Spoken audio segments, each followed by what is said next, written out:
नमस्कार मेरे प्यारे साथियों। पीवाईक्यू गाइड यूट्यूब चैनल में आपका एक बार फिर से बहुत बहुत स्वागत है। जैसा कि आप स्क्रीन पर देख रहे हैं, आज हम अपने एसएससी जीएस एक्स की जो सीरीज के भाग 9 में एसएससी सीएचएसएल 2024 टायर 2 जो कि 18 नवंबर 2024 को हुआ, उसमें जीएस के जो भी क्वेश्चंस आए हैं उनकी हम एक एनालिसिस करेंगे।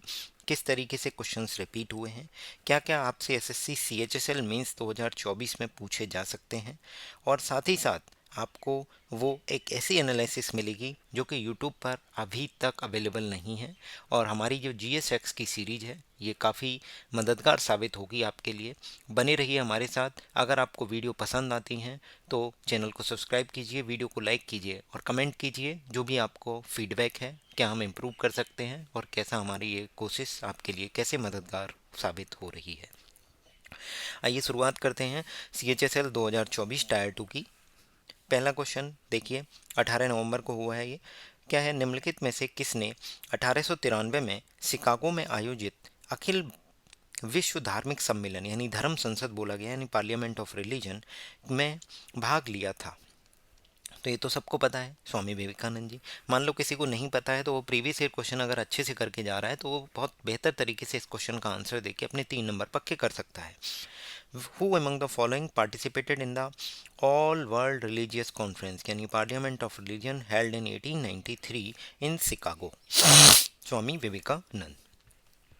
देखते हैं, ये जेई 2022 में ऑलरेडी पूछा जा चुका है कि in 1893 Swami Vivekananda participated in the all world religious conference यानी parliament of religion in Chicago in the United State of America.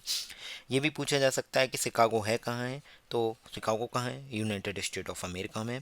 इसका रिली कॉन्फ्रेंस का नाम याद कीजिए, ऑल वर्ल्ड रिलीजियस कॉन्फ्रेंस, जिसे पार्लियामेंट ऑफ रिलीजन बोला गया। 1893 याद कीजिए, स्वामी विवेकानंद जी का नाम याद कीजिए।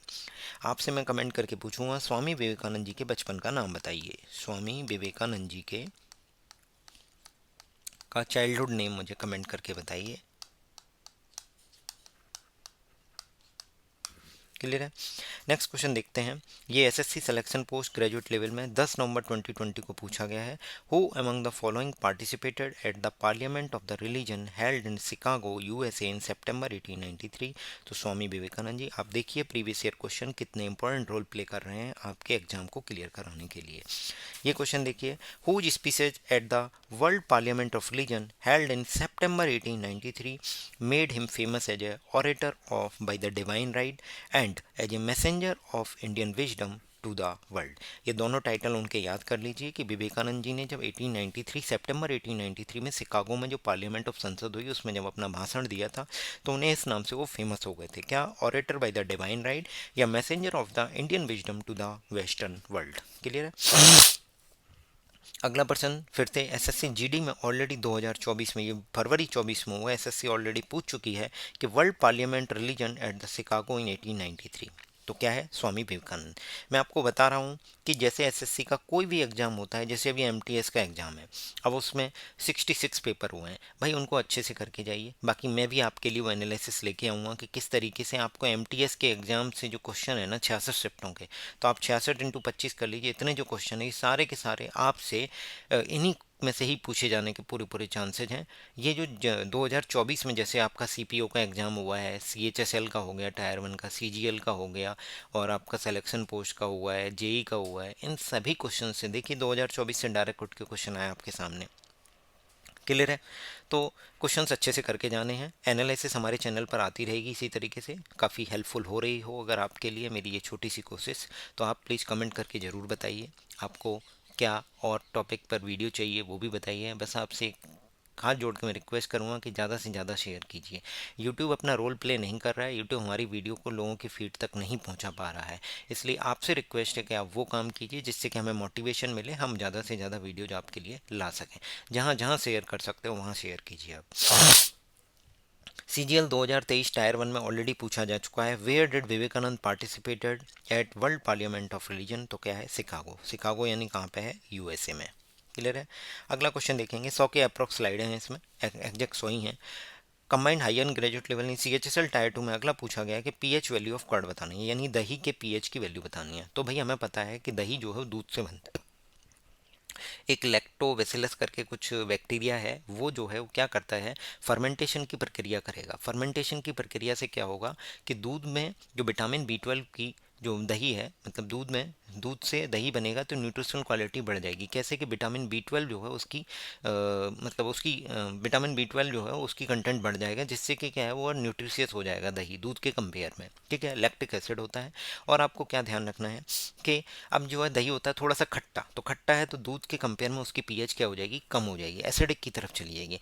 यानी 0 से 14 तक जो पीएच की रेंज होती है उसमें अगर 7 से कम आ रहा है तो एसिडिक है, और 7 से ज़्यादा आ रहा है तो बेसिक है। तो आप ये मान के चलिए कि दूध से और कम हो जाएगी पीएच, तो इसका मतलब वो क्या हो जाएगा, और खट्टा सा लगेगा, इसलिए उसे बोल रहे हैं कि दही की जो पीएच है वो दूध की पीएच से कम होगी। अब देखिए क्या क्या क्वेश्चन पूछे जा चुके हैं कि दही की पीएच 4.5 एंड 5.5 के बीच में होती है। अगर मिल्क की पीएच की बात करें तो अराउंड 6 होती है। अगर एग्जैक्ट वैल्यू देखेंगे तो 6.4 से 6.8 की रेंज होती है। ठीक है, यानी पीएच वैल्यू ऑफ मिल्क यानी इन्होंने बताई 6.4, इसमें लाई कर रही है। साथ ही साथ बोला गया है कि अगर फ्रेश मिल्क की पीएच 6 है और जब ये कर्ड में कन्वर्ट हो जाएगा तो उसकी पीएच क्या हो जाएगी, डिक्रीज हो जाएगी। ठीक है, दूसरा क्या है कि जो प्रोसेस ऑफ कर्ड है, curd production from the milk, उसको क्या बोलते हैं, फर्मेंटेशन बोलते हैं, ध्यान रखना है। अच्छा, पीएच होता क्या है, पीएच स्केल ये लिखा हुआ है, the pH scale use for measure acidity and alkalinity of water solution is based on the concentration of hydrogen ions. PH की फुल फॉर्म होती है potential of hydrogen ions. Potential of hydrogen ions या concentration of hydrogen ions को measure करता है, जिससे कि आपको उस वाटर सॉल्यूशन की एसिडिटी या अल्कलिनिटी पता चलती है। क्लियर है। Lactic acid bacteria convert milk into the curd, improve the nutritional quality व enhancing which vitamin, vitamin B 12। Vitamin पर भी हम एक वीडियो लेकर आएंगे, एक डिसीज पर लेके आएंगे आपके लिए, जिससे कि आपको डिसीज से रिलेटेड जो भी क्वेश्चन एसएससी ने डिफरेंट डिफरेंट एग्जाम्स में पूछे हैं, विटामिन से रिलेटेड जो पूछे हैं वो जरूर आपको मिलेगी। क्लियर है। अगला क्वेश्चन देखिए, ये एनडीए में ऑलरेडी पूछा जा चुका है कि डिजायरेबल पीएच बताइए ड्रिंकिंग वाटर के लिए। तो आंसर है क्या है, 6.5 से 8.5। ये वीडियो आप कंप्लीट देखिए, आपके लिए काफ़ी महत्वपूर्ण होगी और आपके सीजीएल मेंस के लिए वरदान होगी। आपसे क्वेश्चंस इसी तरीके से पूछे जा सकते हैं जो मैं आपको बताऊंगा। क्लियर है। अब देखिए, ये क्वेश्चन ऑलरेडी रेलवे ने पूछा है कि हेल्दी ह्यूमन के अगर सलाइवा की बात करें तो उसकी पीएच रेंज बतानी है, तो वो होती है 6.2 से लेके 7.6 के बीच में। ठीक है, formation of curd by the milk is done by, तो किससे होता है, उसका नाम है लैक्टोबैसिलस एसिडोफिलस बैक्टीरिया। ये एसएससी जीडी में भी आपसे पूछा जा चुका है कि curd is form with the help of which bacteria, तो आंसर क्या है, lactobacillus acidophilus bacteria. SSC GD 15 फरवरी 2019 शिफ्ट 2 में पूछा जा चुका क्वेश्चन है। सिलेक्शन पोस्ट 2024 में पूछा जा चुका क्वेश्चन है, 20 जून 2024 को हुआ है। आप अपनी आंखों से देखिए कि पूछा है कि which of the following bacteria grow in the milk and convert it into the curd, तो क्या है, लैक्टिक एसिड बैक्टीरिया। यही पूछा था, which of the following acid is present in the curd, तो आपका आंसर होगा लैक्टिक एसिड। क्लियर है। अगला प्रश्न पीएच स्केल पूछी है एसएससी जीडी के एग्जाम में, ये मैंने आपको बताया 0 से लेकर 14 तक होती है, 7 से कम होती है एसिडिक और 7 से ज़्यादा के लिए क्या होता है, बेसिक। अब आपको पूछा जाएगा अभी कि पीएच जो है हाईएस्ट, जैसे बिल्कुल क्षारीय कौन है, बिल्कुल बेसिक कौन है, तो वो भी क्वेश्चन आने वाले हैं आपके सामने। जैसे पीएच 14 के अराउंड किसकी होती है, वो इसकी होती है सोडियम हाइड्रोक्साइड की। इसका दूसरा नाम आप कमेंट करके बताइए, सोडियम हाइड्रोक्साइड को क्या बोलते हैं। क्लियर है, सोडियम हाइड्रोक्साइड का दूसरा नाम बताइए जो जनरल नेम है। क्लियर है। अब सीजीएल 2022 टायर 1 में पूछा है कि मिल्क ऑफ मैग्नीसिया की जो पीएच है वो बताइए कितनी होती है, 10। अब आपका काम क्या है कि मिल्क ऑफ मैग्नीसिया का जो केमिकल फॉर्मूला है वो आप लिख के बताइए मुझे कमेंट में। मैं बहुत सारे क्वेश्चन पूछता हूँ, आप लोग कमेंट नहीं कर रहे हैं, ध्यान रखिए। अगर कमेंट नहीं करेंगे तो फिर ये आपको ऐसा लगेगा कि एग्जाम में मिस हो गया। आप बता देता हूँ, जो चीज़ मैं पूछ रहा हूँ एग्जाम में कहीं ना कहीं पूछी गई है। अब मैं सारा कंटेंट इसमें नहीं ला सकता, इसीलिए वो चीज़ें मैं आपको बोल के बता रहा हूँ कि क्वेश्चन पूछा गया कि मिल्क ऑफ मैग्नीशिया का फॉर्मूला बताइए, तो मिल्क ऑफ मैग्नीशिया का फॉर्मूला देख लीजिए। और मिल्क ऑफ मैग्नीशिया की पीएच जो है वो कितनी होती है, 10 होती है।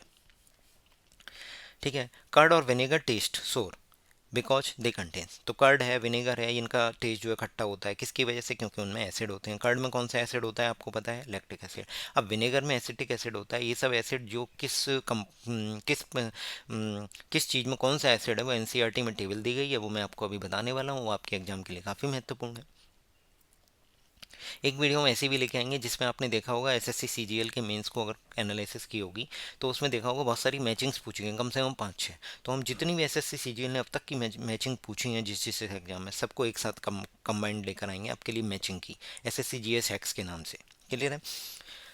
तो जेई 2024 में आपसे पूछा गया है which food item has pH value between 2 and 3, the value makes it acidic. 2 और 3 के बीच में होता है तो वो लेमन जूस है जो उसको एसिडिक बनाता है। अब ये एनसीईआरटी से उठाया गया है कि विनेगर में एसिटिक एसिड होता है, ऑरेंज में सिट्रिक एसिड होता है, टेमरेंट यानी टार्टरिक एसिड होता है, टोमेटो में ऑक्जेलिक एसिड होता है, सोर मिल्क यानी कर्ड में लैक्टिक एसिड होता है, लेमन में सिट्रिक एसिड होता है। अभी आपसे पूछा था कि 2 से 3 के बीच में पीएच होती है। अगर आंट स्टिंग होती है तो मेथेनोइक एसिड होता है, नेटल स्टिंग होती है वो मेथेनोइक एसिड होता है। ये दोनों आपको ध्यान रखने हैं। नेटल स्टिंग एक कोई हेरी प्लांट होता है, उसकी पत्तियों से होता है, ठीक है। अब नॉर्मल मिल्क की पीएच अभी आपसे पूछी गई तो 6.7 से 6.9। कब पूछा गया? CHSL 2022 में। अब CHSL 2024 टायर 2 में अगला क्वेश्चन पूछा गया है केंद्रीय सतर्कता आयोग ने निम्नलिखित में से किस विषय यानी थीम के साथ सतर्कता जागरूकता सप्ताह 2022 मनाया। अब देखिए थीम एसएससी पूछता है तो आने वाले क्वेश्चंस में आपको थीम सारी याद करा देंगे आने वाली स्लाइड्स में, ठीक है। तो केंद्रीय सतर्कता आयोग ने 2022 में कोई मनाया है। अब देखिए 2024 में 2022 का करंट अफेयर पूछ रहे हैं तो एसएससी कुछ भी पूछ सकती है, तो आपको अब रेडी होके जाना है 2023 और 2024 के लिए भी, क्योंकि आपका एग्जाम 2025 में है, ठीक है। तो सेंट्रल विजिलेंस कमीशन ने जो विजिलेंस अवेयरनेस वीक बनाया था 2022 में, उसकी थीम थी क्या? Corruption free India for a developed nation. देखिए क्या है, ये 29 अक्टूबर 2022 का है कि सेंट्रल विजिलेंस अवेयरनेस वीक बनाएंगे 2022 में। कब से कब तक मना रहे हैं वो भी इसमें डेट लिखी होगी, 31 अक्टूबर से 6 नवंबर। ये डेट भी आपको ध्यान रखनी है, 31 अक्टूबर से दोनों। ऐसा बताया जाता है कि वो वाला वीक लिया जाता है जिसमें सरदार वल्लभ भाई पटेल की जयंती आती है, जिसमें नेशनल यूनिटी डे सेलिब्रेट किया जाता है। तो corruption free India for a developed nation. अब यही चीज़ हम 2023 और 24 के लिए भी करेंगे। तो 2023 में आपको डेट याद रखनी है, 30 अक्टूबर से लेके 5 नवंबर तक, ठीक है। इसकी थीम थी say no to corruption and commit to the nation. अब 2024 के लिए काफ़ी महत्वपूर्ण है, 28 अक्टूबर से 3 नवंबर के बीच में मनाया गया। इसकी थीम है culture for integrity for the Nations prosperity. Clear है। सेंट्रल विजिलेंस कमीशन के जो अभी कमिश्नर हैं जिन्होंने 29 मई 2023 को शपथ ग्रहण किया था, उनका नाम है प्रवीण कुमार श्रीवास्तव। ये आपको ध्यान रखना है।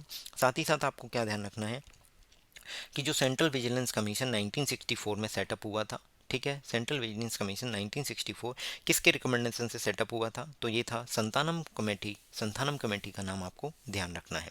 एक इंपॉर्टेंट चीज़ आपसे मिस हो गई है कि सेंट्रल विजिलेंस एक्ट 2003 है, उसके तहत सेंट्रल विजिलेंस मतलब एक स्टैट्यूटरी बॉडी है, आपकी कॉन्स्टिट्यूशनल बॉडी नहीं है। इसका कोई भी आर्टिकल नहीं है, ध्यान से सुनिएगा। आपसे पूछा जाता है सीबीसी का आर्टिकल बताइए तो उसमें आंसर आता है नन। ये भी एसएससी पूछ चुकी है। तो ये कॉन्स्टिट्यूशनल बॉडी नहीं है, इसका कोई भी आर्टिकल नहीं है, ये एक एक्ट के तहत बनी है, इसलिए एक स्टैट्यूटरी बॉडी है। क्लियर है। अगला प्रश्न हम देखेंगे, सीएचएसएल 2024 में पूछा जा चुका है। ये सारा फंडामेंटल ड्यूटीज पर बेस्ड है। निम्नलिखित में से कौन सी भारत के संविधान के तहत प्रदान किए गए मौलिक कर्तव्यों की विशेषता नहीं है? फंडामेंटल ड्यूटीज पर जो भी क्वेश्चन एसएससी ने पूछे हमने इस स्लाइड में कवर किए हैं। क्लियर है।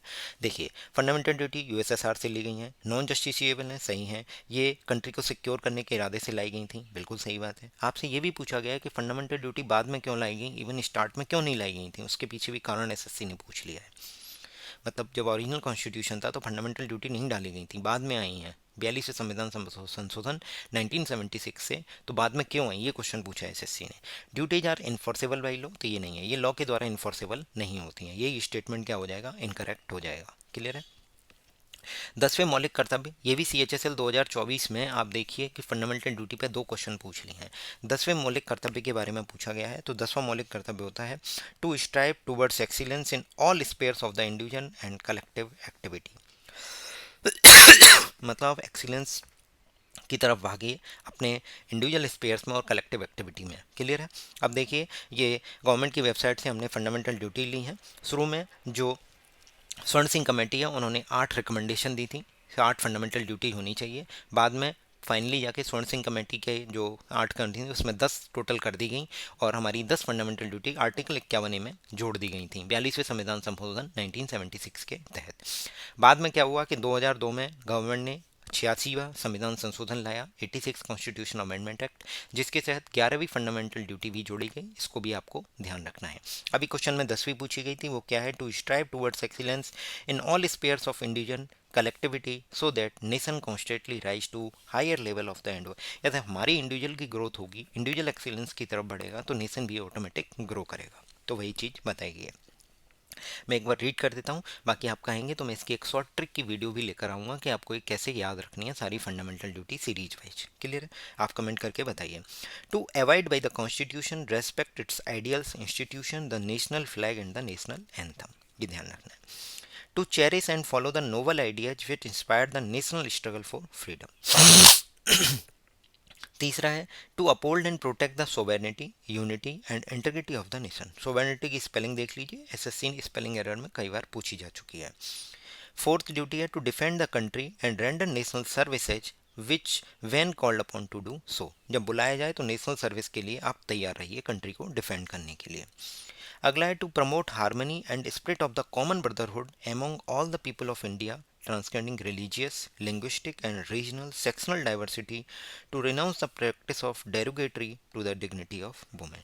derogatory progress जो प्रैक्टिसेज हैं उनको रिनाउंस करना है, त्यागना है, ठीक है। और रिलीजियस, लिंग्विस्टिक और जो आपका जितने भी डिफरेंसेज हैं ब्रदरहुड, कॉमन ब्रदरहुड की स्पिरिट को प्रमोट करना है। क्लियर है? अगला जो है to value the preserve the rich heritage of the our composite culture. जो हेरिटेज है, कंपोजिट कल्चर है, उसको प्रिजर्व करना है। जी वाली ड्यूटी है, ABCD से चल रही है, G7 नंबर की ड्यूटी है। क्या है? To protect and improve the natural environment including forest, lake, rivers, wild life and to have compassion for the living creature. जो लिविंग क्रिएचर हैं उनके प्रति आपको दया रखनी है। Wild life, river, lakes, forest, environment, इनके लिए आपको मतलब प्रोटेक्ट करना है, इनको, इनके नेचुरल एनवायरनमेंट को इम्प्रूव करना है। ठीक है? अपना साइंटिफिक टेंट पर ह्यूमनिज्म और स्पिरिट ऑफ इंक्वायरी, रिफॉर्म, ये सब डेवलप करनी है अपने अंदर। पब्लिक प्रॉपर्टी को सेफगार्ड करना है, वायलेंस को त्यागना है। ठीक है? और ये हमारी 10वीं मैंने आपको बता दी। 11वीं फंडामेंटल ड्यूटी काफ़ी महत्वपूर्ण है, ध्यान रखिएगा। 6 से 14 साल के बच्चों के लिए उनके जो पेरेंट्स हैं वो उनको स्कूल में भेजेंगे। Who is a parent or guardian to provide opportunity for education of his child as the case may be वर्ट बिटवीन द। 6 से 14 साल के बच्चों को गवर्नमेंट जो वो क्या पेरेंट्स हैं, उनके गार्जियन हैं, वो उनको पढ़ाने की, एजुकेशन की अपॉर्चुनिटी देंगे। ये उनकी फंडामेंटल ड्यूटी है। क्लियर है? इस तरीके से हमने देखा। अब हम डिफरेंट डिफरेंट एग्जाम्स में जहाँ जहाँ एसएससी ने पूछा है वो आपको बताते हैं। देखिए CHSL 2024 टायर 1 में डिफरेंट फंडामेंटल ड्यूटी के क्वेश्चन से मैं आपको बताता हूँ एक एक करके। पूछा गया how many fundamental duties were added in the part 4 of the constitution under article 51A by the 1976 through 42nd constitutional amendment. Already बता चुका हूँ, 42वें संविधान संशोधन 1976 जिसे मिनी कॉन्स्टिट्यूशन बोला गया है के तहत आर्टिकल 51A में पार्ट 4 कॉन्स्टिट्यूशन में 10 फंडामेंटल ड्यूटीज जोड़ी गई थी। स्वर्ण सिंह कमेटी ने 8 रिकमेंडेड की थी, बाद में उसमें 10 जोड़ी गई थी और उनके लीगल प्रोविजंस के लिए एक कमेटी अलग बनाएगी जिसे वर्मा कमेटी के नाम से जाना जाता है। अब आगे देखिए फंडामेंटल ड्यूटीज को लेके कौन सा इनकरेक्ट है। तो हमें पता चल गया कि 44वां संशोधन नहीं है, कौन सा है? 42वां संविधान संशोधन। Introduce fundamental duties in the constitution. ठीक है? Fundamental duties are expanded by the 86 constitution amendment. मैंने बताया था कि जब 42वां संविधान संशोधन था तो 10 ऐड की गई थी, उसके बाद एक और ऐड की गई थी, यानी फंडामेंटल ड्यूटीज को एक्सपेंड किया गया था by the constitutional amendment at 86। ये 2002 में आया था। आर्टिकल 51A यानी फर्स्ट फंडामेंटल ड्यूटी क्या कहती है कि आपको नेशनल एंथम, नेशनल फ्लैग, इनके आइडियल्स की यानी इनकी रेस्पेक्ट करनी है। ठीक है? Fundamental duty oblige parents to provide opportunity to for education to their child between. ये अभी हमने 11th फंडामेंटल ड्यूटी पढ़ी थी, उसमें आपको बताया था। तो आपका करेक्ट आंसर क्या हो जाएगा? 1 इज इनकरेक्ट। अगला देखिए कि स्वर्ण सिंह कमेटी जी की कमेटी के द्वारा जो इंडियन कॉन्स्टिट्यूशन में फंडामेंटल ड्यूटी इंसर्ट करनी थी तो कितनी फंडामेंटल ड्यूटी रिकमेंडेड की गई थी? ध्यान देखिए, रिकमेंडेड तो कितना रिकमेंड था? 8। ये ध्यान रखना है, वेरी इंपॉर्टेंट क्वेश्चन है। कई लोग इसमें अगर 10 ऑप्शन होगा तो 10 मार्क के आ जाएंगे, गलती होने के पूरे पूरे चांसेज हैं। पार्ट 4A इंडियन कॉन्स्टिट्यूशन किससे रिलेटेड है? फंडामेंटल ड्यूटी से रिलेटेड है। अगला क्वेश्चन आप देखिए, which of the following committee has recommended the inclusion of a chapter of the fundamental duty in the constitution of India states that citizen should become conscious that in addition to enjoyment of rights they also have certain duties. मतलब वो rights को enjoy कर रहे हैं but उनकी कुछ duties भी हैं नेशन को लेके, तो ये उनको पता होनी चाहिए। इसी के लिए स्वर्ण सिंह कमेटी आई थी, उन्होंने जो फंडामेंटल ड्यूटी का चैप्टर उसमें कॉन्स्टिट्यूशन में ऐड करने के लिए रिकमेंडेशन दी थी। वो स्वर्ण सिंह कमेटी 1976 में आई है। अब बताना है कि फंडामेंटल ड्यूटीज़ के लिए कौन सा इनकरेक्ट है। They are obligatory in nature, सबसे पहली बात सही है ये। फंडामेंटल ड्यूटीज और फंडामेंटल राइट्स कॉम्प्लीमेंट्री हैं ईच अदर, बिल्कुल सही बात है। Introduction of article 51 A created strong base to for the concrete national character and strong harmony, सही बात है। 11th fundamental duties were added by not 78 86 constitutional amendment act 2002, clear है, जिसमें 6 से 14 साल के बच्चों को उनके पेरेंट्स मतलब उनको पढ़ाने की अपॉर्चुनिटी देंगे, पढ़ने की अपॉर्चुनिटी देंगे, ये उनकी ड्यूटी है। 42वें संविधान संशोधन के द्वारा क्या ऐड किया गया था? फंडामेंटल ड्यूटीज ऐड की गई थी। फंडामेंटल ड्यूटीज को लेके कौन सी कमेटी है? वर्मा कमेटी है। ये सब जो कमेटी हैं, ये LM सिंघवी है, राज मन्नार है, ये पंचायती राज से रिलेटेड कमेटियाँ हैं, क्लियर है। अगर कहेंगे तो हम कमेटी पर भी एक वीडियो बना देंगे आपके लिए, जिसमें सारी कमेटीज़ के क्वेश्चन होंगे, ठीक है। अगला क्वेश्चन देखेंगे, कौन सी कमेटी है जिसने फंडामेंटल ड्यूटीज़ के इंक्लूजन के लिए रिकमेंडेशन दी थी? तो स्वर्ण सिंह कमेटी 1976। एक school teacher ask student to stand up every time national anthem is sung which article? तो पहली फंडामेंटल ड्यूटी में यही था कि नेशनल एंथम, नेशनल सॉन्ग और इंस्टीट्यूशन की रेस्पेक्ट करनी है। तो कौन सी? आर्टिकल 51A स्मॉल ए, पहली फंडामेंटल ड्यूटी है। अगला क्वेश्चन देखेंगे, a house maid gets her 12-year old daughter to help in her work as house cleaner at a residential colony instead of sending her to school. उसको school नहीं भेज रही है, अपने साथ काम में लगा रही है। तो ये कौन सी फंडामेंटल ड्यूटी वायलेट हो रही है? तो ये हो रही है सबसे लास्ट वाली 11th fundamental duty, to provide opportunity for the education to her children. Parents की ड्यूटी है कि 6 से 14 साल के बच्चों को उन्हें एजुकेशन की अपॉर्चुनिटी देंगे, बट उन्होंने नहीं दी। तो ये कौन सी फंडामेंटल ड्यूटी वायलेट हुई? 11th फंडामेंटल ड्यूटी, क्लियर है। पार्ट 4A में बोला गया है कि कॉन्स्टिट्यूशन में fundamental duties 42nd constitutional amendment 1976 से ऐड की गई थी। अगला देखते हैं, all historical monument have signage with instruction that public should not write on the walls to which fundamental duties does the given statement belong. तो ये भी हमने फंडामेंटल ड्यूटी बताई थी, to safeguard the public property and abjure violence, clear है। Public property को safeguard करना है, वायलेंस को एब्जॉर्ब करना है, ये भी आपकी फंडामेंटल ड्यूटीज में लिखा गया है। वो सारी की सारी आप कहेंगे तो मैं एक शॉर्ट ट्रिक की एक वीडियो कंप्लीट बना दूंगा, क्लियर है। अगला देखते हैं, फंडामेंटल ड्यूटीज को लेके कौन सी चीज़ मेंशन नहीं है? भाई साइंटिफिक टेम्पर डेवलप करना है, पब्लिक प्रॉपर्टी को सेफगार्ड करना है, नेशनल फ्लैग की रेस्पेक्ट करनी है, डिफेंस फोर्सेज को ज्वाइन करना है, ये आपकी फंडामेंटल ड्यूटी नहीं है। वोट कास्ट करना है, एडल्ट फ्रेंचाइजीज को एक्सरसाइज करना है, ये आपकी फंडामेंटल ड्यूटी नहीं है, ठीक है। 42वें संविधान संशोधन जिसके द्वारा फंडामेंटल ड्यूटी इंट्रोड्यूस की गई थी सिटीजन्स के लिए, कौन सी सन में आया था? 1976 में, क्लियर है। Original constitution did not mention any fundamental duty because, क्यों? क्योंकि उन्होंने एक्सपेक्ट किया था कॉन्स्टिट्यूशनल मेकर ने कि सिटीजन जो है कंट्री के, वो खुद परफॉर्म करेंगे अपनी ड्यूटी विलिंगली, बट वो लोग नहीं कर रहे थे, इसीलिए उनको फंडामेंटल ड्यूटीज़ को कॉन्स्टिट्यूशन में लाया गया बाद में। अब देखिए, SSC CGL 2024 में पूछे गए क्वेश्चंस को करेंगे, जो सितंबर 2024 में हुआ है। फंडामेंटल ड्यूटीज के लिए आर्टिकल पूछा गया है, तो आर्टिकल 51 है। अब क्वेश्चन पूछा है, student on his school assignment and taking a session how to make compost at home for using it at a park. कौन सी फंडामेंटल ड्यूटी? मतलब उसको सिखाया जा रहा है कि पार्क में जो पेड़ पौधे हैं उनके लिए कंपोस्ट बनाइए घर पे, उसके लिए सेशंस ले रहे हैं स्कूल में, तो ये उसका स्कूल असाइनमेंट है। कौन सी फंडामेंटल ड्यूटी है? तो क्या है? To protect and improve the natural environment. कौन सी फंडामेंटल ड्यूटी नहीं है? साइंटिफिक टाइम पर डेवलप करना है, humanism, spirit of inquiry, reform, ये फंडामेंटल ड्यूटी है। पब्लिक प्रॉपर्टी को सेफगार्ड करना है, वायलेंस एब्ज्योर करना है, ये भी आपकी फंडामेंटल ड्यूटी है। To cherish and follow the noble ideas and inspired our national struggle for freedom, ये भी फंडामेंटल ड्यूटी है। Mandatory national service for 5 years, ये नहीं है। डिफेंस फोर्सेज को ज्वाइन करना, नेशनल सर्विस मैंडेटरी है 5 साल के लिए, ये भी आपकी फंडामेंटल ड्यूटी नहीं है, ठीक है। पूछा गया है कि वो फंडामेंटल ड्यूटी बतानी है आपको जिसमें construction worker takes his 8-year son to the site rather than sending him to school. मतलब वो स्कूल को ना ले जाके उसको कंस्ट्रक्शन साइट पे ले जाता है अपने साथ काम कराने के लिए, हेल्प करने के लिए। तो ये कौन सी फंडामेंटल ड्यूटी इन्वोक हुई? अब वायलेट हुई सबसे लास्ट वाली, यानी 11th फंडामेंटल ड्यूटी, जिसे बोला गया है आर्टिकल 51A के, जो कि 86वें संविधान संशोधन 2002 के द्वारा जोड़ी गई थी। अगला प्रश्न देखिएगा, विच of the following duty has been not prescribed by the Indian Constitution as a fundamental duty? To defend the country बिल्कुल सही बात है। To safeguard the public property, गलत। आपको इनकम टैक्स पे करना है, ये आपकी फंडामेंटल ड्यूटी नहीं है। आपको इलेक्शन में वोट कास्ट करना है, ये आपकी फंडामेंटल ड्यूटी नहीं है। आपको मैंडेटरी नेशनल सर्विसेज देनी है 5 साल के लिए, फंडामेंटल ड्यूटी नहीं है। डिफेंस फोर्सेज को ज्वाइन करना है, आपकी फंडामेंटल ड्यूटी नहीं है। क्लियर है? तो आंसर आ जाएगा 2 और 3 बोथ।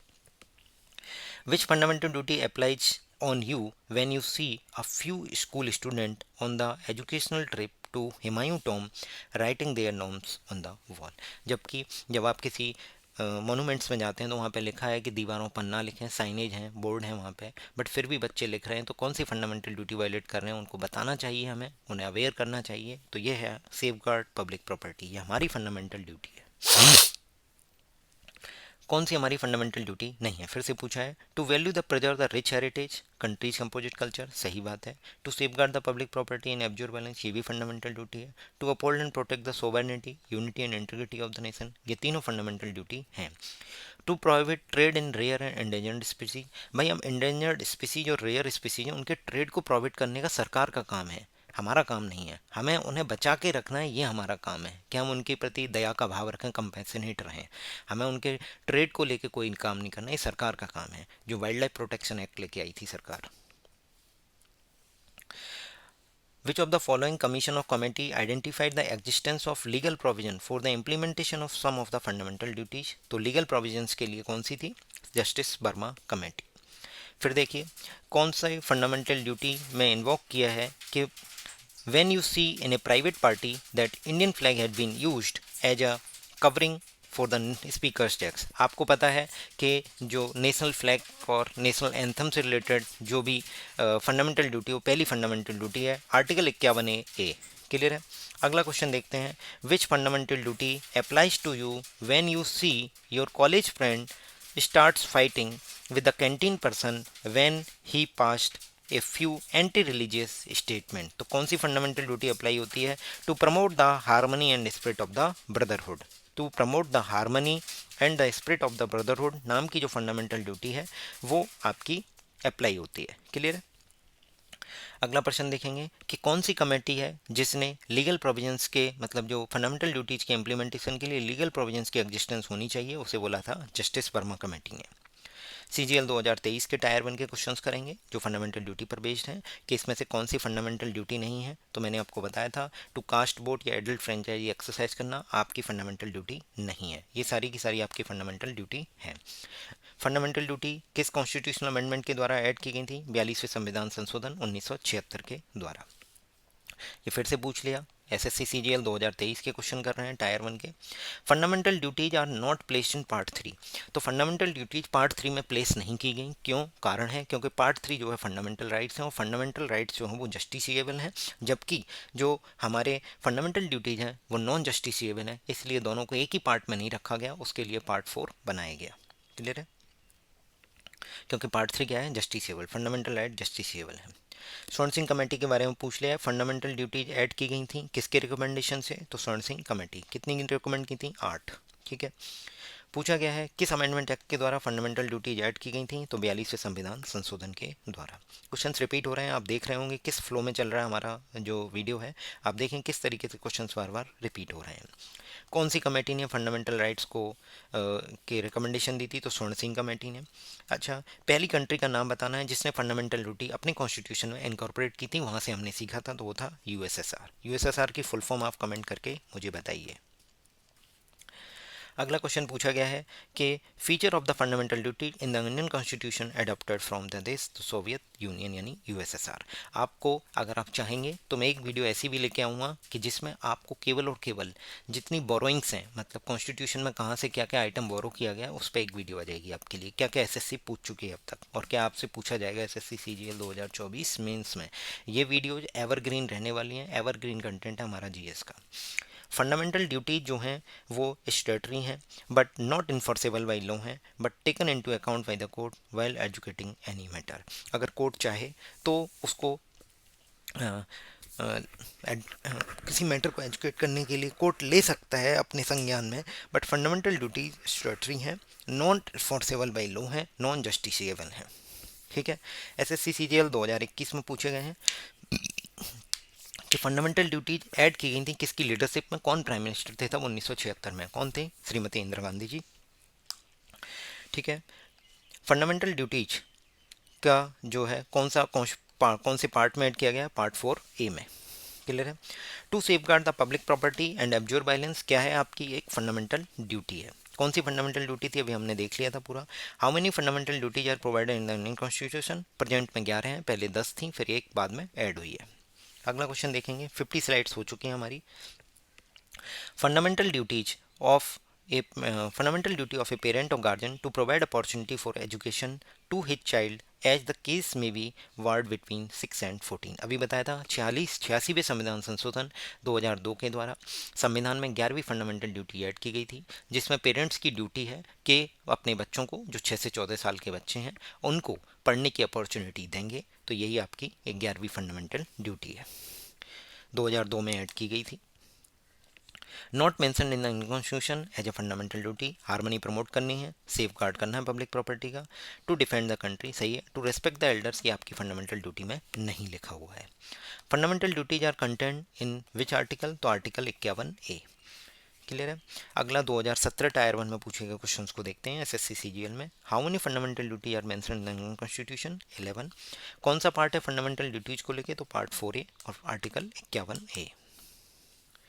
कौन सी फंडामेंटल ड्यूटी नहीं है, क्या है, to safeguard the public property हमारी फंडामेंटल ड्यूटी है, to protect and improve the natural environment हमारी पब्लिक ड्यूटी है, टू प्रमोट हार्मनी हमारी पब्लिक ड्यूटी है, to protect freedom of speech and expression ये हमारी फंडामेंटल ड्यूटी नहीं है। आर्टिकल 19 में freedom of speech and expression के बारे में बात की गई है, जो कि हमें 6 फ्रीडम देता है हमारे फंडामेंटल राइट के हिसाब से। पार्ट 3 में कौन सी फंडामेंटल ड्यूटी नहीं है, ये हम कौन से क्वेश्चंस की बात कर रहे हैं, जो एसएससी सीजीएल 2017 टायर 1 में आए वो क्वेश्चंस हैं, ये सिफी ने कराए हैं जब एग्जाम। ठीक है। क्या है, to avoid by the constitution and respect the national flag fundamental duty है, to promote brotherhood and harmony fundamental duty है, to uphold and protect the sovereignty fundamental duty है, abolition of title except military and academic ये हमारी fundamental duty नहीं है। अब हम CHSL 2024 tier 2 के अगले क्वेश्चन पर बात करते हैं कि 2021 में केंद्रीय मंत्री जितेंद्र सिंह ने बेहतर मौसम पूर्वानुमान प्रदान करने के लिए X band Doppler weather radar X band Doppler weather का उद्घाटन किया। इसका उद्घाटन कहाँ किया गया था। अब देखिए 2021 का करंट अफेयर एसएससी CHSL 2024 में पूछा जा रहा है। आप देख सकते हैं कि एसएससी किस लेवल तक कुछ करंट अफेयर पूछ रही है। In 2021, Union Minister Jitendra Singh inaugurated X-band Doppler weather radar to provide improved forecast। कहाँ पे, जम्मू में। ये देखिए पीआईबी में ऑलरेडी 2021 में 5 सितंबर 2021 को ये पूछा गया, मतलब आया था पीआईबी में कि doctor Jitendra Singh inaugurated Doppler weather radar and indigenous GPS based pilot sonde at the IMD Jammu. Clear है, आपको ध्यान रखना है। इसकी किसके लिए किया गया था कि एग्रीकल्चर और टूरिज्म की फोरकास्ट के लिए, कि जो माता वैष्णो देवी में पिलग्रिमेज हैं उनके टूरिज्म फोरकास्ट के लिए और डिफरेंट सेक्टर्स में वेदर फोरकास्ट के लिए इनका यूज किया जाएगा।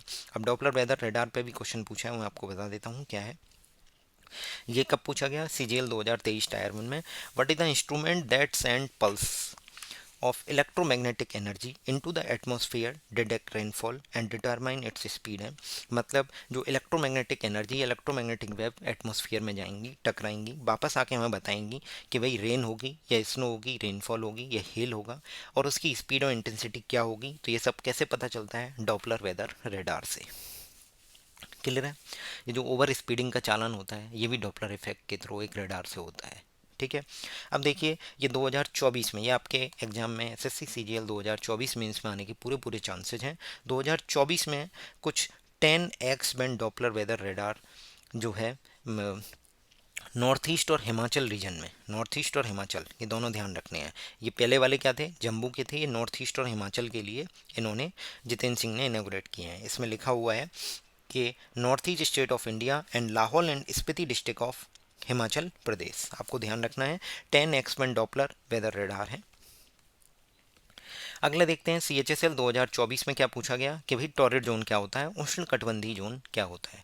तो उष्णकटिबंधीय जोन के लिए आपको एनसीईआरटी की एक ये देखना पड़ेगा। मैं आपको बता देता हूँ कि अर्थ जो है 4 जोन में बटा हुआ है। ये देखिएगा, ये इक्वेटर है 0 डिग्री, इसके ऊपर जाएंगे तो 23.5 डिग्री नॉर्थ, ये आपकी कर्क रेखा है ट्रॉपिक ऑफ कैंसर, ये आपकी मकर रेखा है ट्रॉपिक ऑफ कैप्रिकॉन, 23.5 साउथ। इन दोनों के बीच में जो है उसे बोलते हैं टोरिड जोन, उष्णकटिबंधीय। यहाँ पे सनलाइट जो है बिल्कुल डायरेक्ट आती है। क्या आता है? सनलाइट क्या आती है? डायरेक्ट आती है। ये क्वेश्चन भी एसएससी पूछ चुका है।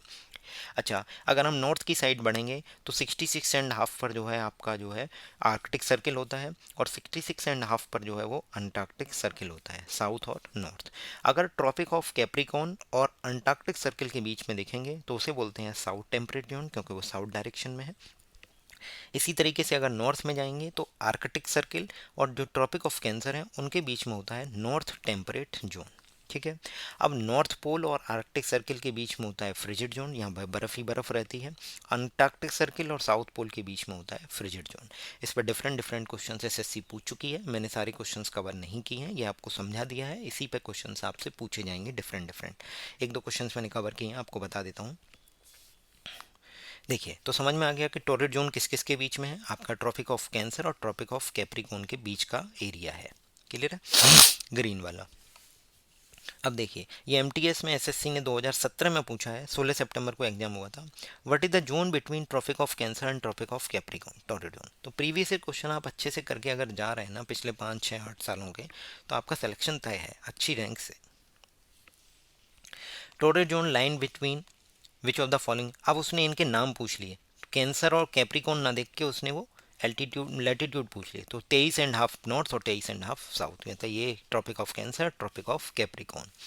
सदर्न पार्ट ऑफ इंडिया किस में लाई करता है? तो ट्रॉपिकल रीजन में, मतलब सदर्न पार्ट जो है वो यहाँ पे आ जाएगा, ट्रॉपिकल रीजन में लाई करेगा। क्लियर है? अगला क्वेश्चन देखते हैं। एसएससी एमटीएस में ही पूछा है, what is the zone between tropic of cancer and Arctic circle of northern hemisphere. Tropic of cancer और Arctic circle of northern hemisphere and tropic of Capricorn and Antarctic circle. तो क्या है इसका नाम? Temperate region. नॉर्थ वाला north, south वाला south, तो क्या है? Temperate zone. आर्कटिक सर्किल और नॉर्थ पोल, इन दोनों के बीच में जो जोन होता है उसे क्या बोलते हैं? Frigid zone. ऑलरेडी एसएससी पूछ चुका है फ्रिजिड जोन। आर्कटिक सर्किल, और ये आपसे ऐसे भी पूछा जा सकता है कि अंटार्कटिक सर्किल और साउथ पोल के बीच में कौन सा रीजन होगा? तो फ्रिजिड जोन होगा। क्लियर है? अगला क्वेश्चन पूछा है, which zone is generally defined as the environmental with the moderate rainfall throughout the year, parts of the year, with sporadic dry mild hot summer and cold to cold winter. तो temperate region में ऐसा होता है, moderate rainfall होगी, हवाएं sporadic dry mild and hot summer होगा, and cool cold winters. ठीक है? ये सीजीएल 2021 में पूछा है। सीजीएल 2021 में एक क्वेश्चन और पूछा था कि उस जोन का नाम बताना है जहाँ पे एवरेज टेम्परेचर 64 डिग्री फ़ारेनहाइट यानी 18 डिग्री सेल्सियस से ऊपर रहता है थ्रू आउट द ईयर, और 59 इंच से ज़्यादा रेनफॉल होती है एवरी ईयर, तो वो है ट्रॉपिकल जोन। ये भी आपको इसकी करैक्टरिस्टिक ध्यान रखनी है। जब देखिए, केल्विन, फ़ारेनहाइट और सेल्सियस, इन दोनों के चेंज का जो फॉर्मूला है वो आप ज़रूर याद कर लीजिए। क्लियर है? अब CHSL 2024 में पूछा गया क्वेश्चन है कि ठीक 12 ग्राम कार्बन 12 के परमाणुओं की संख्या क्या कहलाती है? तो उसे बोलते हैं एवोगाड्रो कांस्टेंट। अब मैं आपको बताता हूँ कैसे। अब देखिए, ये आपसे CHSL 2022 में ऑलरेडी पूछा गया है, which of the following is correct representation of number of atoms. तो देखिए, मैं आपको बताता हूँ कि नंबर ऑफ एटम्स जो हैं बराबर क्या होता है? Given mass upon molar mass into Avogadro number. अब ध्यान से देखिएगा, अगर कार्बन 12 की बात हो रही है तो कार्बन 12 के भाई आपने 12 ग्राम लिए हैं, गिवन मास कितना है? 12 ग्राम, और कार्बन 12 का मोलर मास कितना है? 12। तो 12 से 12 कटेगा तो नंबर ऑफ एटम्स ही क्या होंगे? Avogadro number. यही पूछा है कि अगर 12 ग्राम कार्बन 12 के परमाणुओं की संख्या, जो नंबर ऑफ एटम्स हैं, वही क्या होंगे? Avogadro number. क्लियर है? एवोगाड्रो नंबर की वैल्यू एसएससी ऑलरेडी पूछ चुकी है जीडी के एग्जाम में, क्या होती है? 6.022 इंटू 10⁻23। इसकी कोई यूनिट नहीं है, ये एक कांस्टेंट है। ठीक है? अगला बताते हैं। सीजीएल टायर 1 2022 में पूछा जा चुका है, एवोगाड्रो के बारे में करेक्ट स्टेटमेंट बताइए। तो Avogadro made a distinction between atom and molecule. Avogadro ने क्या किया? एटम और मॉलिक्यूल के बीच में एक डिस्टिंक्शन क्रिएट की, बनाई उसको। क्लियर है? CHSL 2024 में इकोनॉमिक्स का जो क्वेश्चन आया है उसको देख लेते हैं कि मनी क्या है। मनी एक यूनिट है, किसकी? अकाउंटिंग की। जिसमें क्या होता है कि जो मार्केट में गुड्स हैं, सर्विसेज हैं और जो अदर ट्रांजेक्शन्स हैं, उनकी जो मार्केट वैल्यू है उसको मेजर करने के लिए, किसको, उसको मेजर करने के लिए, उसको मेजर करने के लिए मनी का यूज किया जाता है। क्या है मनी, क्या है money? As a unit of account means it is a standard numerical unit of measurement of the market value of good. यानी मार्केट में जो गुड्स हैं, जो सर्विसेज हैं और जो भी ट्रांजेक्शन हो रहे हैं, उनको मेजर करने के लिए एक यूनिट का यूज किया जाता है, उस यूनिट को बोल रहे हैं मनी। क्लियर है? तो पहला स्टेटमेंट आपका सही है। दूसरा स्टेटमेंट गलत है कि money as a standard of deferred payment is not a significant function because modern economies rarely use money for future payment. जो डेफर्ड पेमेंट है, फ्यूचर पेमेंट है, उसके लिए मनी एक सिग्निफिकेंट फंक्शन की तरह रोल कर रहा है, तो ये स्टेटमेंट गलत है। क्लियर है?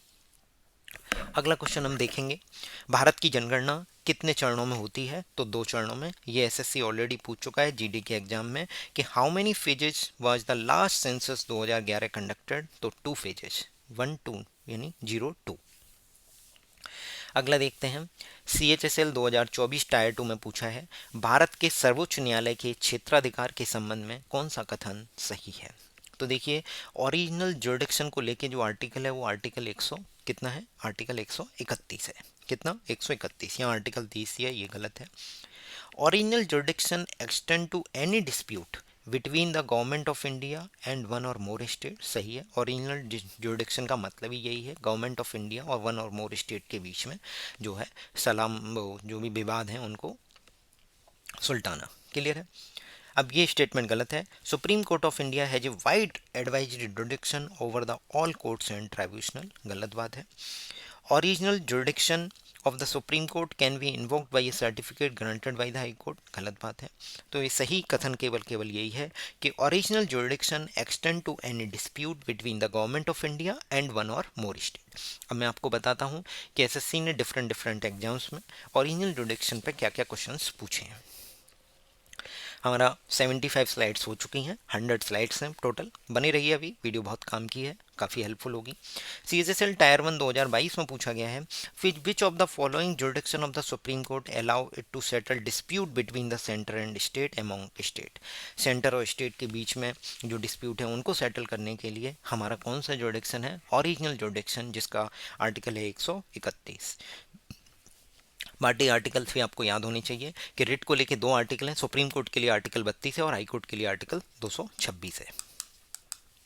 एडवाइजरी जुरिडिक्शन के लिए आर्टिकल क्या होता है? 143 के 143 के थ्रू एडवाइजरी जुरिडिक्शन है सुप्रीम कोर्ट का। एपिलेट जुरिडिक्शन के लिए 3 आर्टिकल हैं, 132, 133 एंड 134। आपको याद रखने हैं, आपसे एग्जाम में पूछे जा सकते हैं। देखिए, CHSL टायर 1 2022 में ऑलरेडी एसएससी पूछ चुका है कि ओरिजिनल जुरिडिक्शन जो सुप्रीम कोर्ट का है उसके लिए आर्टिकल बताइए। तो आर्टिकल क्या है? 131। सिलेक्शन पोस्ट फेज 10 यानी 2022 में पूछा गया था आपसे कि original jurisdiction of the supreme court नहीं है, वो बताना है। तो उसके लिए क्या है? तो सबसे पहले ये तीनों जो हैं वो आपके ओरिजिनल जुरिडिक्शन है। इसको देख लीजिए, मैं पढ़ के बताता हूँ कि it can hear any dispute between the government of India and one or more state, सही बात है। यही एग्जैक्ट लाइन लिखी आई है जो एसएससी CHSL में पूछा है, देखो क्लियर है। It can hear any dispute between the government of India and any state to the state one side और one or more state on the other side. एक तरफ गवर्नमेंट ऑफ इंडिया हो, एक तरफ स्टेट हो, government of India और एक state हो और दूसरी स्टेट हो, या एक स्टेट दूसरी स्टेट, इस तरीके से जितने भी जो हैं वो सारे आपके ओरिजिनल जुरिडिक्शन आर्टिकल 131 के अंदर आते हैं। It can hear any dispute between 2 और मोर स्टेट, सही है। अब ये स्टेटमेंट गलत है कि ये original ordinary dispute of commercial nature के डिस्प्यूट को डिस्कस नहीं करता।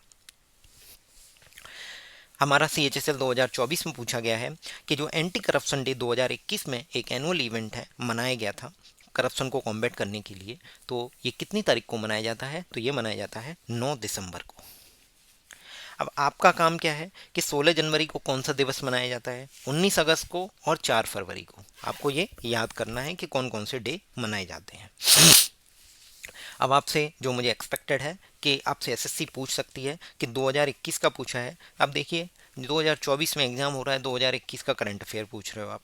तो भाई 2021 में जो एंटी करप्शन डे हुआ 9 दिसंबर को, उसकी थीम क्या थी? Your right your role, say no to corruption. ठीक है। 2022 की थीम याद कीजिए, eliminate corruption to build sustainable inclusive and transparent society. 2023 की थीम याद कीजिए, इसकी फुल फॉर्म देख लीजिए, united nation convention on corruption at 20 uniting the world against corruption. अब 2023 और 24 की थीम में थोड़ा सा अंतर किया है बस, क्या कि uniting the youth against corruption में लिख दिया है शेपिंग टू टुमारोज इंटीग्रिटी। ये 9 दिसंबर 2024 को जब मनाया जाएगा तो उसकी थीम होगी। क्या है ये? आपसे एग्जाम में पूछे जाने के पूरे पूरे चांसेज हैं। Shaping toward tomorrow's integrity. Clear है। अब CHSL 2024 में पूछा गया क्वेश्चन है कि नटराज किस हिंदू देवता की नृत्य आकृति को प्रतिनिधित्व करते हैं? Nataraj represent the dancing figure of which Hindu deity? तो क्या है? लॉर्ड शिवा। अब देखिए ऑलरेडी कहाँ कहाँ ये चीज़ें पूछी जा चुकी हैं, देख लेते हैं कि dancing figure of Shiva called Nataraja was developed in the period of Chola. हम एनसीईआरटी में इसकी पूरी डिटेल देंगे कि कहाँ पे है ये और कैसे पूछा गया और क्या क्या पूछा जा सकता है, पूरी इन्फॉर्मेशन आपको होनी चाहिए। आपको कमेंट करके बताना है कि ये जो बिल्डिंग है ये दिल्ली में है, इस बिल्डिंग का नाम बताना है, ये नई बनी है अभी, और इसके बाहर ये नटराजा स्टैचू है लॉर्ड शिवा की। ठीक है, ये कमेंट करके बताइए इस बिल्डिंग का नाम क्या है, रिसेंटली इनॉग्रेट हुई है और ये दिल्ली में है, आपको कमेंट करके बताना है। अब देखिएगा, ये रेलवे ने पूछा है कि जो नटराजा की स्टैचू है, a stone male dancing figure, ये कहाँ पे मिला था? तो हड़प्पा में, हड़प्पा की खुदाई में मिला है। ये एनसीईआरटी से फोटो लिया गया है। नटराजा एक चोला पीरियड 12th सेंचुरी का है, ध्यान से देखिएगा। अब इसके बारे में डिटेल पूरी जानकारी आपको यहाँ मिलेगी, जो मैं आपको पढ़ के बताता हूँ, काफ़ी महत्वपूर्ण है।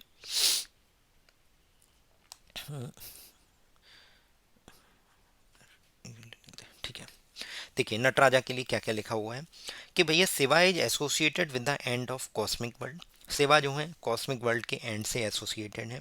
उनकी डांसिंग पोजीशन के बारे में बताया गया है कि एक ब्रोंज की स्टैचू है, ये भी आपको ध्यान रखना है, ब्रोंज है। क्लियर है, पहला पॉइंट।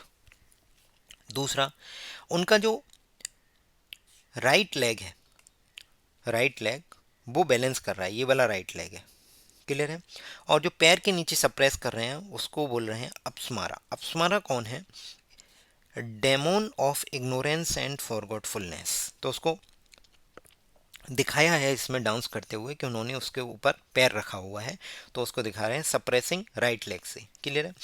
अच्छा, with the foot of the same leg, same leg मतलब राइट लेग से।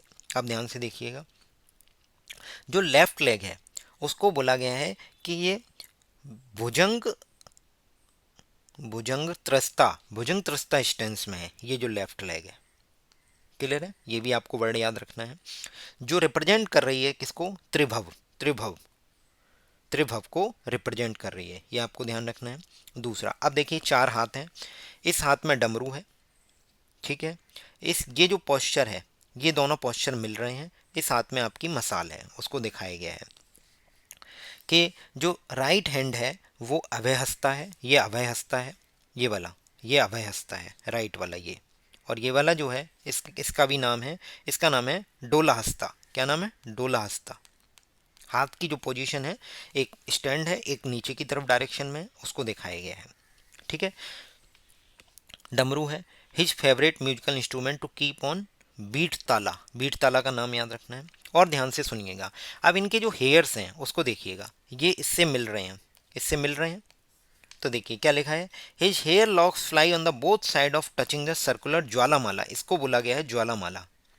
ठीक है, गार्लैंड ऑफ फ्लेम्स, यहाँ पे ये सारी फ्लेम्स चल रही हैं, गार्लैंड ऑफ क्या है? फ्लेम्स है, विच सराउंड द एंटायर डांसिंग फिगरेशन। तो ये डांसिंग फिगरेशन के बारे में कई सारी इंपॉर्टेंट चीज़ें हैं, आपको एक बार बता देता हूँ। इन्होंने राइट लेग पर बैलेंसिंग पोज है, पहली बात। सप्रेस कर रहे हैं अपसामारा को, जो कि डेमोन है इग्नोरेंस और फॉरगॉटफुलनेस की। साथ ही साथ आपको अब ध्यान रखना है, जो लेफ्ट लेग है उसका जो इंस्टेंस है उसका नाम है भुजंग त्रस्ता। ठीक है, जिसे रिप्रेजेंट कर रही है त्रिभुवा को। क्लियर है। जो राइट हाथ है वो अभय हस्ता मुद्रा में है। ठीक है, और दूसरा राइट हाथ है उसमें डमरू है, और जो कि बीट ताल को मेल मिलाप करने के लिए म्यूजिकल इंस्ट्रूमेंट है। और दूसरी बात, अगर लेफ़्ट की बात करें तो लेफ़्ट में जो है डोला हस्ता नाम की जो उन्होंने एक वो बनाई हुई है, ठीक है। और लेफ्ट में आपका एक फ्लेम भी है, ये वाला फ्लेम है लेफ्ट हैंड में, अपर लेफ्ट में, ठीक है। और उनके हेयर जो हैं वो ज्वालामाला से टच हो रहे हैं, ये गार्लैंड ऑफ फ्लेम्स है। इतना इंपॉर्टेंट है और कुछ जानना जरूरी नहीं है। ब्रोंज का बिल्कुल ध्यान रखिए, बहुत से में कुछ और लिखा आ जाएगा कॉपर वॉपर तो गलत हो जाएगा, ठीक है।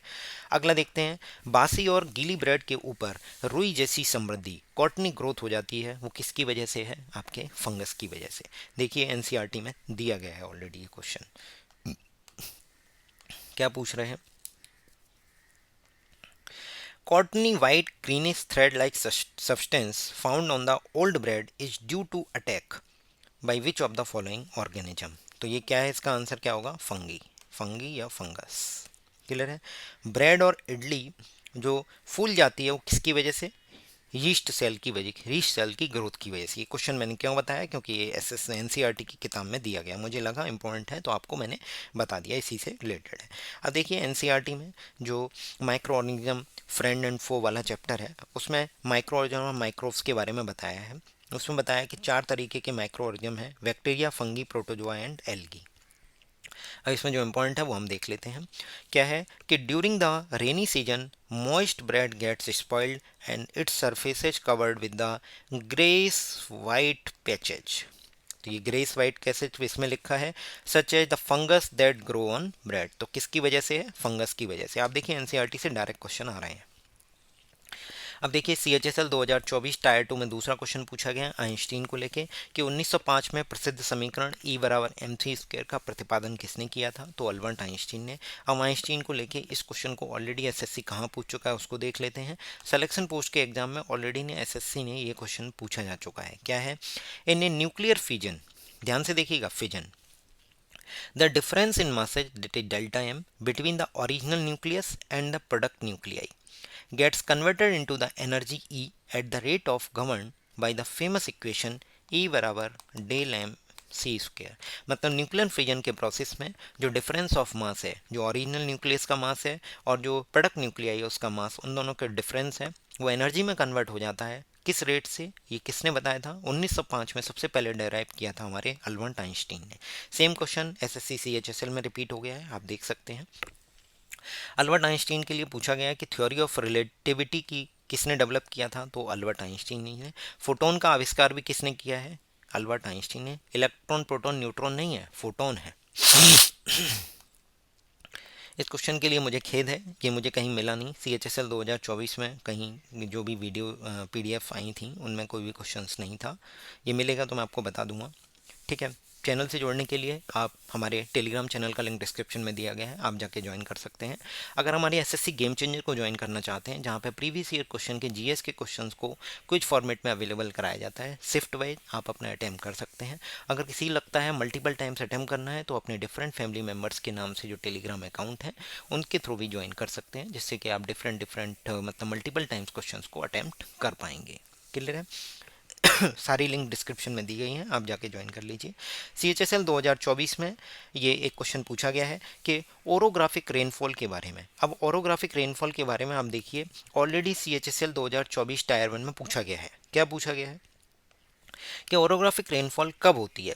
जब संतृप्त वायु मतलब सैचुरेटेड एयर मास जो है वो माउंटेन के कंप्लीट संपर्क में आ जाता है। किसके? माउंटेन के कंप्लीट संपर्क में आ जाता है। क्लियर है? Saturated air mass comes across the mountain. अब हम चलते हैं एनसीईआरटी पर।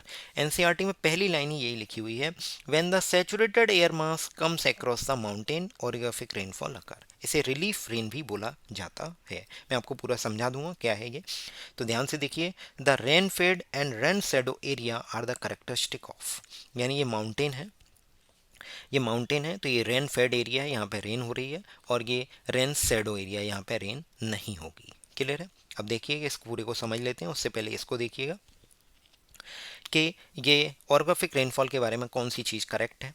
क्या बोला गया है? The type of precipitation occurs when warm humid air strikes on the mountain range. सही बात है, जब वार्म और ह्यूमिड एयर जब माउंटेन पर टकराएगी तो क्या होगा कि टेम्परेचर फॉल होने लगेगा। टेम्परेचर फॉल होगा तो मॉइस्चर जो है कंडेंस्ड हो जाएगी, मॉइस्चर कंडेंस्ड होगी तो वहाँ पे बारिश हो जाएगी।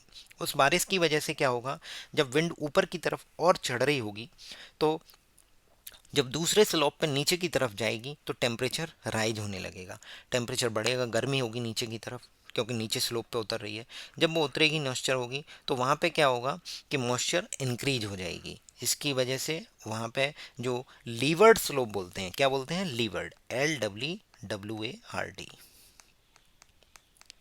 लीवर्ड स्लो, वो क्या हो जाएगा, रेन लेस होगा, ड्राई होगा, वहाँ पे रेन नहीं हो रही होगी, इसे लीवर्ड साइड बोलते हैं। और इस वाली साइड को इसे इसी साइड का दूसरा नाम क्या था, रेन शैडो साइड। आपसे पूछा जाएगा लीवर्ड साइड माउंटेन किस रेनफॉल से रिलेटेड है, तो ये है ओरोग्राफिक रेनफॉल। ओरोग्राफिक रेनफॉल को रिलीफ रेन के नाम से भी जाना जाता है।